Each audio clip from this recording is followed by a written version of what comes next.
Hello students, I am Shweta. आज हम exercise 4.8 का क्वेश्चन नंबर 3 करेंगे। तो क्वेश्चन नंबर 3 से स्टार्ट करते हैं। Find the following. आपको डिविडेंड दे रखा है, क्वोशंट पे क्वेश्चन मार्क लगा है। इसका मतलब इन तीनों पार्ट पे जहाँ जहाँ भी क्वेश्चन मार्क लगा हुआ है ना, वो आपको निकालना है। ठीक है, डिवाइजर दे रखा है और रिमाइंडर पे भी क्वेश्चन मार्क लगा हुआ है। तो ये तो सिंपली डिवाइड ही करना है।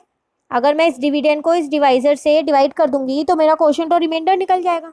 ये तो जैसे हमने पीछे के क्वेश्चंस किए थे ना, वही वाले क्वेश्चंस है। बस फर्क इतना है कि यहाँ पर आपको ये ऐसे लिख के दिया है कि डिविडेंड इतना है, डिवाइजर इतना है और क्वोशंट और रिमाइंडर निकालो। वहां पर डायरेक्ट आपको ये लिख देता था 496050 डिवाइडेड बाय 224।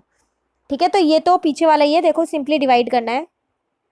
ये आपकी एक्सरसाइज 4.8 आज की डेट डालिए। क्वेश्चन नंबर 3 ए पार्ट। देखो, मैंने डिविडेंड को डिवाइजर से क्या किया, डिवाइड कर दिया। अगर आप टेबल को लिख के डिवाइड करोगे तो बहुत इजीली आप डिवाइड कर पाओगे और मिस्टेक्स नहीं होंगी।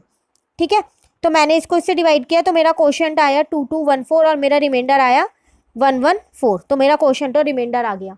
ठीक है, तो फर्स्ट पार्ट तो बहुत आसान था। सेकेंड पार्ट देखते हैं क्या था। सेकेंड पार्ट है कि ना, डिविडेंड जो है, आपको डिविडेंड आपको निकालना है। मतलब अब जो डिवाइड कर नंबर को हम डिवाइड करते थे ना, वो हमें निकालना है। क्वोशंट, डिवाइजर और रिमाइंडर हमें दे रखा है। तो आप फॉर्मूला यूज करते हैं, dividend is equal to divisor multiply quotient plus remainder. यही था फॉर्मूला। डिवाइजर हमको पता है 65, क्वोशंट हमको पता है 3532, रिमाइंडर हमको पता है 41। ठीक है, डिविडेंड हमको निकालना है। तो 65 को पहले 3532 से मल्टीप्लाई किया तो ये आंसर आया, प्लस रिमाइंडर 41 था तो वो ऐसे लिखा, इसको इससे प्लस कर दिया। ऐसा हमने सेम क्वेश्चन नंबर 2 किया था, ए और बी पार्ट। वो सेम यही थे, ये वही पार्ट है, सेम पार्ट है। ठीक है, थर्ड पार्ट देखते हैं। अब थर्ड पार्ट में देखते हैं क्या निकालना है। थर्ड पार्ट में मुझे डिविडेंड दे रखा है, क्वोशंट भी दे रखा है, डिवाइजर अब मुझे निकालना है, यहाँ पर रिमाइंडर दे रखा है। तो पहले जो जो दे रखा है ना, फॉर्मूले में पुट कर देते हैं।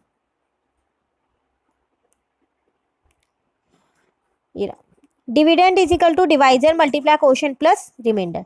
डिविडेंड की जगह मैंने डिविडेंड लिखा, डिवाइजर तो मुझे पता ही नहीं है तो मैंने डिवाइजर ही लिखा रहने दिया। क्वोशंट की जगह क्वोशंट की वैल्यू लिख दी, रिमाइंडर की जगह रिमाइंडर लिख दी।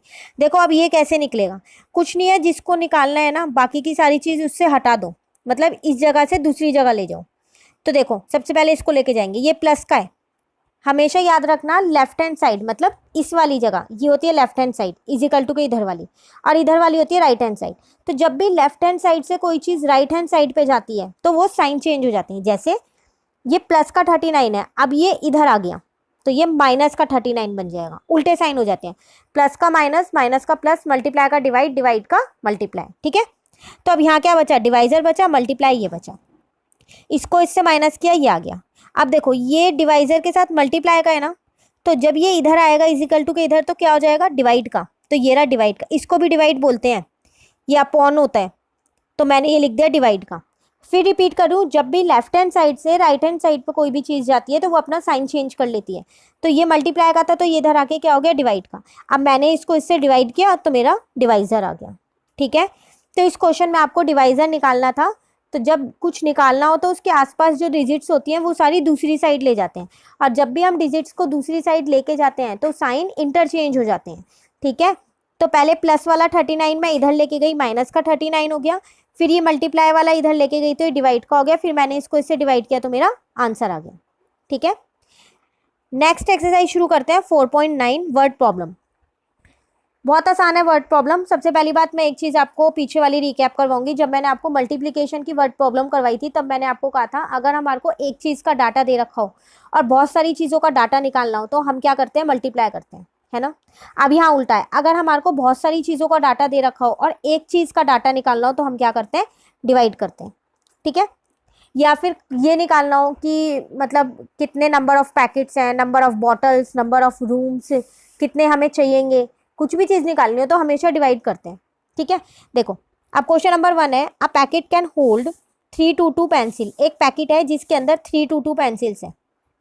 How many packets are required to pack 3177174 pencils. कह रहा है कितने पैकेट चाहिएंगे आपको इतनी पेंसिल्स रखने के लिए।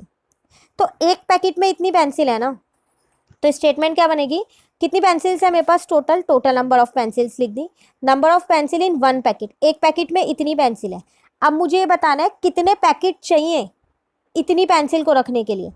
तो वही अभी मैंने आपको बताया, जैसे number of rooms, number of bottles, किसी भी चीज़ का बताना हो कि कितना चाहिए इस सामान को रखने के लिए, तो हमेशा डिवाइड करते हैं। तो इसको रखने के लिए कितने पैकेट चाहिए, तो मैंने क्या किया, इसको इससे डिवाइड कर दिया। डिवाइड किया तो मेरा आंसर आया 9867। अब मैंने आपको यहाँ डिवाइड शो करके नहीं दिखाया है क्योंकि पीछे वाली एक्सरसाइज में हमने डिवाइड सीख लिया है। सेम मैंने आपको मल्टीप्लिकेशन में भी यही किया था, मल्टीप्लाई वर्ड प्रॉब्लम में शो नहीं की थी, पीछे वाली एक्सरसाइज में शो की थी। तो डिवीजन की भी सेम यही है, ठीक है।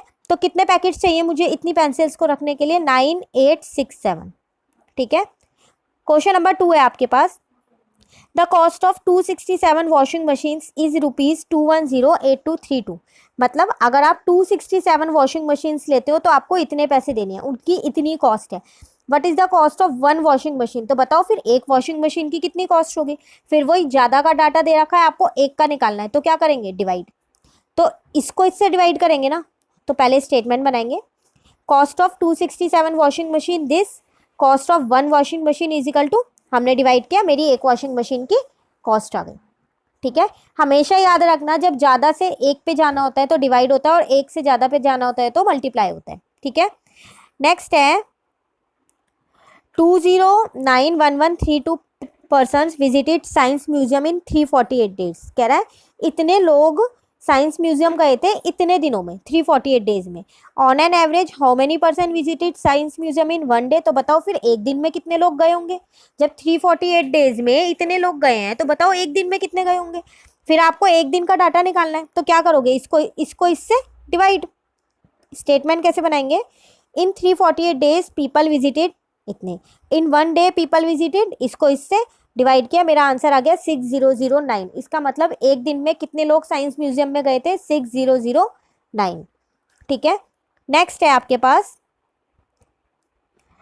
926536 comic books are to be kept equally in shelf if 472 comic books are kept in each shelf. कह रहा है आपको टोटल कितनी बुक्स रखनी है शेल्फ के अंदर, कॉमिक्स बुक की बुक्स कितनी रखनी है शेल्फ के अंदर, इतनी रखनी है टोटल। एक शेल्फ में आप इतनी बुक रख रहे हो तो बताओ आपको कितने शेल्फ चाहिए। ये सेम यही वाला क्वेश्चन नहीं लग रहा आपको जो क्वेश्चन नंबर 1 किया था कि इतनी पेंसिल है एक पैकेट में इतनी है, तो बताओ कितने पैकेट चाहिए। तो सेम वही है, बस यहाँ शेल्फ की बात कर रखी है। तो एक शेल्फ में आप इतनी रखते हो तो आपको कितने शेल्फ चाहिए इतनी बुक्स को रखने के लिए, तो इसको इससे डिवाइड कर देंगे तो हमें पता चल जाएगा कितने शेल्फ चाहिए। तो स्टेटमेंट कैसे बनेगी इसकी, total number of comics book कितनी है आपके पास, इतनी, number of books in each shelf 472, number of shelfs needed for this, इतने के लिए कितने शेल्फ्स चाहिए होंगे, इसको इससे डिवाइड किया। इसका मतलब इतनी बुक्स कितने शेल्फ में आएंगी, 1963 शेल्फ्स में आएंगी इतनी बुक्स, ठीक है। नेक्स्ट क्वेश्चन है आपके पास, the product of two number is this. Product मतलब अब यहाँ एक नया वर्ड है, प्रोडक्ट मतलब मैंने आपको पीछे भी बताया था जब मल्टीप्लिकेशन वाला करवाया था कि प्रोडक्ट का मतलब होता है मल्टीप्लाई करना। इसका मतलब अगर आप दो नंबरों को मल्टीप्लाई करोगे तो ये आंसर आएगा। उन दो नंबरों में से आपको एक नंबर दे रखा है, if one of the number is 647, एक नंबर हमें पता है 647 है, तो बताओ फिर दूसरा नंबर क्या होगा, दूसरा हमें निकालना है। तो अब हम क्या करते हैं, ऐसी तो होगा one number multiply other number is equal to product, दो नंबरों को मल्टीप्लाई करूंगी तभी तो प्रोडक्ट आएगा यहाँ आंसर। तो प्रोडक्ट मुझे दे रखा था आंसर, वन नंबर भी मुझे दे रखा है, अदर नंबर नहीं दे रखा। अब आप देखो ये वैसे ही बन गया, जिसकी वैल्यू निकालनी होती है मुझे अदर नंबर निकालना है ना, तो इसको हटाना पड़ेगा यहाँ से। अब ये इसके साथ मल्टीप्लाई का है, दूसरी साइड पे जाके क्या हो जाएगा, डिवाइड का। अभी मैंने आपको बताया साइन चेंज हो जाते हैं, मल्टीप्लाई का डिवाइड, डिवाइड का मल्टीप्लाई। तो ये इसके साथ मल्टीप्लाई का था 647, तो ये जब दूसरी साइड गया लेफ्ट हैंड साइड पे तो ये क्या बन गया, डिवाइड का। इसको इससे डिवाइड किया तो मेरा अदर नंबर निकल गया, ठीक है। क्वेश्चन नंबर 6 है, Abhinav won 95 tournaments, the prize money totalled up to ₹5,70,000 if he receive the same amount for every tournament, how much had he earn for per tournament. कह रहा है एक बॉय है अभिनव, उसने कितने टूर्नामेंट्स वॉन किए, 95, और उसको टोटल कितना प्राइज मिला है जब वो जीता तो 5,70,000। ये 95 टूर्नामेंट्स का प्राइज है मिला के, मतलब उसने 95 टूर्नामेंट्स जीते हैं तो उसका टोटल प्राइज कितना मिला उसे, प्राइज मनी इतनी। कह रहा है तो आप ये बताओ एक टूर्नामेंट में उसे कितने पैसे मिले होंगे, और हर टूर्नामेंट में उसे सेम पैसे मिल रहे हैं, ऐसा उसने लिख के दिया है कि अगर उसे हर टूर्नामेंट पे सेम पैसे मिलने हैं तो बताओ एक टूर्नामेंट में कितने मिले होंगे। फिर वही बहुत सारी चीज का डाटा दे रखा है और एक का निकालना है, तो इसको इससे डिवाइड करेंगे। तो टोटल प्राइज मनी है इतनी, टोटल टूर्नामेंट कितने जीता वो 95, money earn for one tournament, एक टूर्नामेंट के लिए कितने पैसे मिलेंगे इसे, इसको इससे डिवाइड कर दिया। इसका मतलब उसे हर टूर्नामेंट पे 6,000 रुपये मिलते हैं और टोटल उसने कितने टूर्नामेंट्स विन किया, 95।